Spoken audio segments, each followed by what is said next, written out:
BNP নিয়ে, opposition নিয়ে, রাজনীতি নিয়ে কোনো আলাপ হয়নি।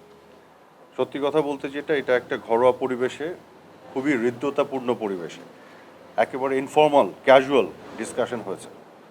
এখানে আড্ডার মতন করে আলাপ হয়েছে এবং যে কারণে এখানে আরও আমাদের অন্যান্য কলিগদেরকেও আমাদের মাননীয় উপদেষ্টা মহোদয় দাওয়াত করেছেন এবং তাদের টিমও এখানে ছিল।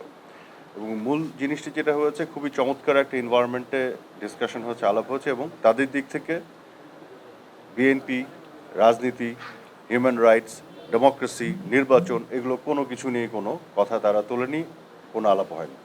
মূল জিনিসটা যেটা তারা তুলতে চেয়েছে, বাংলাদেশের সাথে, এদেশের মানুষের সাথে, সরকারের সাথে কীভাবে আরও নিবিড়ভাবে তারা আগামী দিনে কাজ করতে পারে এবং করতে চায়, এই বিষয়টি, এই মনোভাবটাই তারা প্রকাশ করেছে। মোদ্দা কথা হলো পুরো বিষয় এটা। আর একই সাথে তারা যেটা বলেছে, ইন্দো প্যাসিফিক রিজনে তারা যেটা সবসময় বলে, তারা শান্তির পরিবেশ চায়, একটা প্রোগ্রেস চায়, একটা উন্নতির পরিবেশ চায়। এই তো এর বাইরে কিন্তু আর কোনো কিছু নিয়ে কোনো আলাপ হয়নি। খুবই ইতিবাচক একটা পরিবেশ ছিল, খুবই বন্ধুত্বপূর্ণ একটা পরিবেশে এই আলাপ আলোচনাগুলো হয়েছে। এটা নিয়েও আসলে ইনফর্মালি ক্যাজুয়ালি একটু আলাপ হয়েছে, জাস্ট নর্মালি যে এটা নিয়ে কী আমরা ভাবছি, কী প্ল্যান করছি। আমি আমার মতন করে বলেছি যে আমরা ফ্লো অফ ইনফরমেশনকে নিশ্চিত করতে চাই, কিন্তু ডিসইনফরমেশন নিয়ে আমরা এটা কীভাবে কমব্যাট করবো এটা আমরা এখনও ভাবছি, এটা নিয়ে চিন্তা করছি। তাদের কাছ থেকে বা পৃথিবীর বিভিন্ন দেশের বেস্ট প্র্যাকটিসগুলি আমরা জানা বোঝার চেষ্টা করছি, কিন্তু খুব সিরিয়াস নোটে এগুলো আলাপ। আর যে কথাগুলি আমি বলছি হয়েছে, এটাও কিন্তু ইনফর্মাল।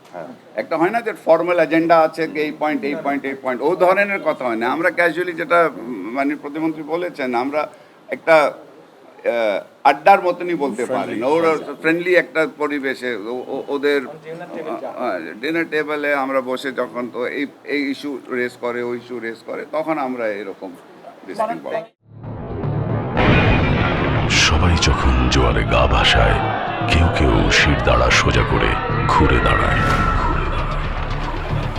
সময় যেখানে প্রতিনিয়ত হার মেনে নিতে শেখায়, কেউ কেউ চ্যালেঞ্জ ছুড়ে দেয়।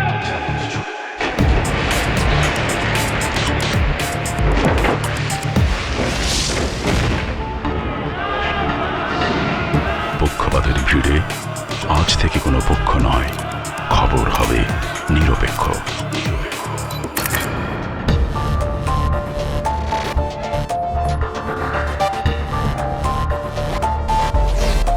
বানোয়াট তথ্যবাদ, খবর হবে নিখাত।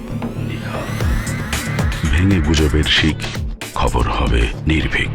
এলো মুক্ত চিন্তার স্বাধীন দৈনিক খবরের কাগজ।